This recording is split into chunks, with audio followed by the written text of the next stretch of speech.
You've been in rooms full of people and felt completely invisible. Not because no one sees you, they do. They smile, they ask polite questions, they laugh at the appropriate moments. But the conversation skims the surface like a stone across water, weather, traffic, weekend plans. The same recycled observations about shows everyone's watching. And you're there, nodding, smiling, performing interest, but inside you're screaming, not with anger, with exhaustion. The exhausting part? You've learned to be so convincing at it that no one notices you're not actually there. Let's be honest about something first. You didn't choose to be this way. You didn't wake up one day and decide to think too much, feel too deeply, notice too many things that others seem perfectly content to ignore.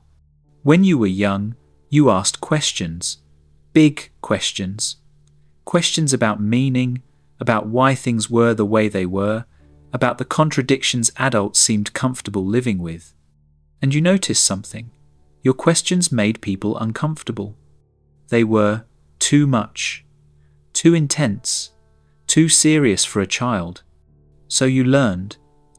You learned to translate yourself into a lighter frequency, to save the deep thoughts for yourself, to laugh at the shallow jokes, to talk about nothing as if it were something.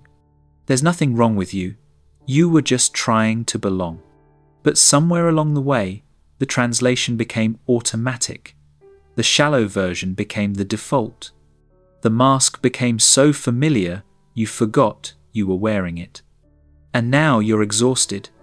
Exhausted from living in two frequencies at once, the one you broadcast and the one you actually exist in. But here's what nobody tells you about this particular kind of loneliness.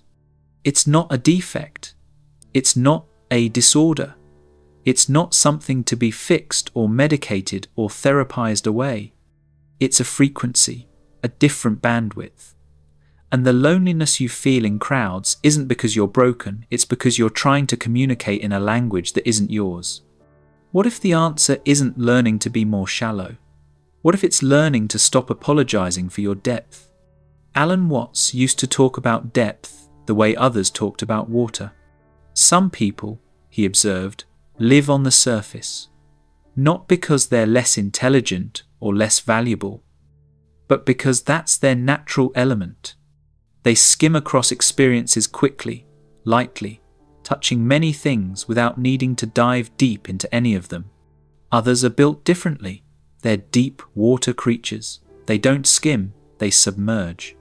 Think of it like frequencies on a spectrum. There's nothing wrong with AM radio or FM radio. They're both transmitting real signals, but they operate on different wavelengths. An AM receiver can't pick up FM stations, not because the FM signal isn't there, but because it's not tuned to that frequency. You're not broadcasting wrong. You're just broadcasting on a frequency most people's receivers aren't tuned to.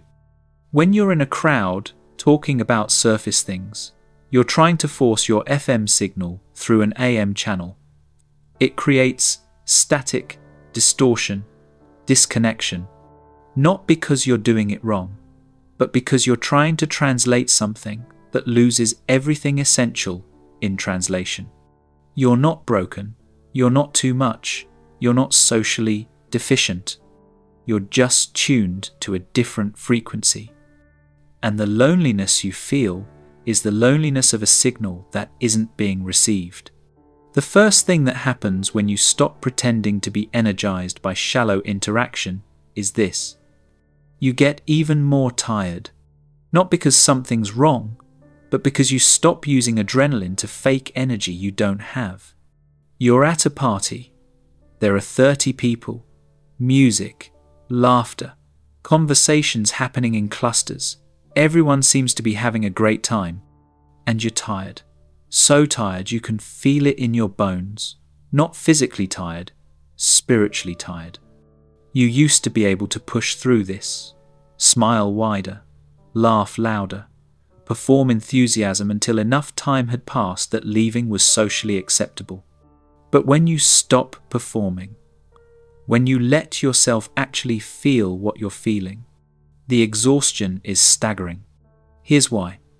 Shallow interaction, for deep people, is like junk food. It might fill time, but it doesn't nourish. And when you eat only junk food, you're constantly hungry, constantly depleted, constantly searching for something that will actually sustain you. You've been running on empty, convincing yourself that if you just tried harder, smiled more, were more fun, you'd finally feel fed. But you can't think your way into being nourished by something that isn't nourishing. So here's the practice. Give yourself permission to leave early, not when it's socially acceptable, when you actually need to. Tell yourself, my depth is not a social stamina problem. It's different wiring, and this wiring needs different rest. You don't owe anyone your exhaustion, not even to prove you're trying. The second thing that happens is that people get worried. Are you okay? You've been quiet. You seem distant. Is something wrong? You're not yourself today. And here's the uncomfortable truth. You're more yourself than you've ever been. You're just not performing the version of yourself they've come to expect. When you stop laughing at jokes that aren't funny to you, when you stop filling silence with chatter, when you stop pretending to care about conversations that bore you, people notice. Not because you're being rude, not because you're judging them, but because your authenticity reflects their performance back at them. Your silence becomes a mirror, and most people don't like what they see in it. Watts understood this. He said once, "You are under no obligation to be the same person you were 5 minutes ago. But people want you to be the same person you were 5 minutes ago. Because if you can change, it means they can change. And change is terrifying. Your depth threatens their comfort, not intentionally, but simply by existing. When they ask, 'Are you okay?' what they're often really asking is, 'Are you going to go back to being the person who makes me comfortable?' You don't have to answer that question. You don't owe them that comfort. The third thing that happens is painful but necessary. Some friendships will reveal themselves to be shallow foundations. Not because those people are bad, but because the friendship was built on shared activity, not actual connection. You went to things together. Bars, parties, events. You filled time in proximity. You laughed at the same things, complained about the same things, performed companionship. But when you stop showing up to those things, when you stop organizing, stop initiating, stop being the one who holds it together, silence. Here's a practice that will give you clarity. Stop initiating for 1 month. Just observe who reaches out. Who asks why you've been quiet? Who notices you're gone?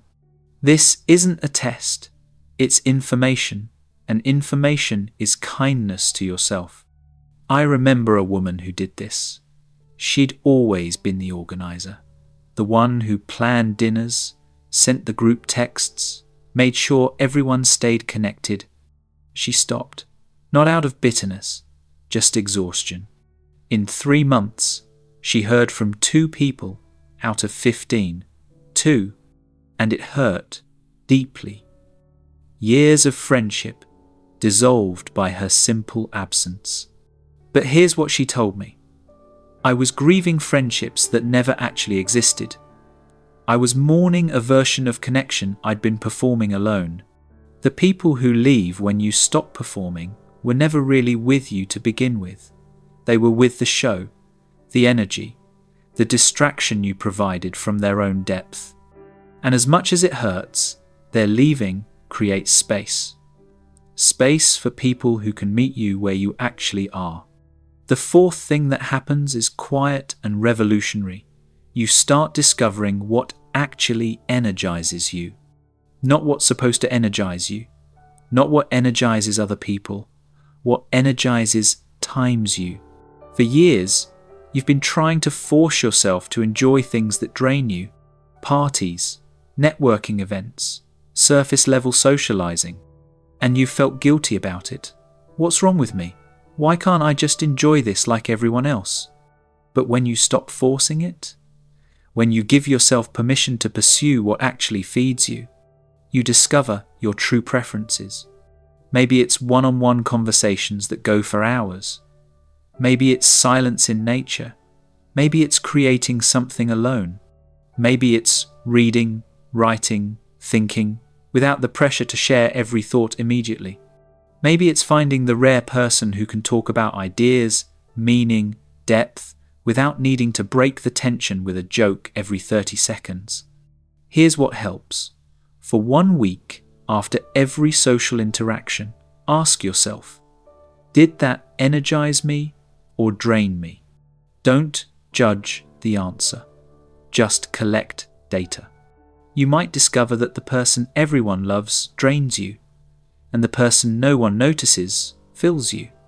You might discover that you don't hate people, you hate crowds. Or you don't hate conversation, you hate small talk. This is not misanthropy, this is self-knowledge. And self-knowledge is the beginning of freedom. The fifth thing that happens is the most unexpected. You stop experiencing alone as lonely. There's a difference. Loneliness is the ache of wanting connection and not having it. Solitude is the peace of being with yourself without needing to perform. For so long, you've been afraid of being alone, because alone meant something was wrong with you, meant you'd failed socially, meant you were too much or not enough. But when you honor your depth, when you stop forcing yourself into spaces that diminish you, solitude stops feeling like exile. It starts feeling like coming home. Watts talked about Wu Wei, effortless action, action that flows from your nature, not from force. When you're deep, forcing yourself to be shallow is effort, constant, exhausting, soul-crushing effort. But being deep in solitude, that's effortless. That's Wu Wei. You stop needing to fill every silence. You stop needing to justify your existence with productivity or sociability or performance. You can sit, think, feel, exist without an audience, without approval, without translation. Here's the invitation. Find one person you can be completely quiet with.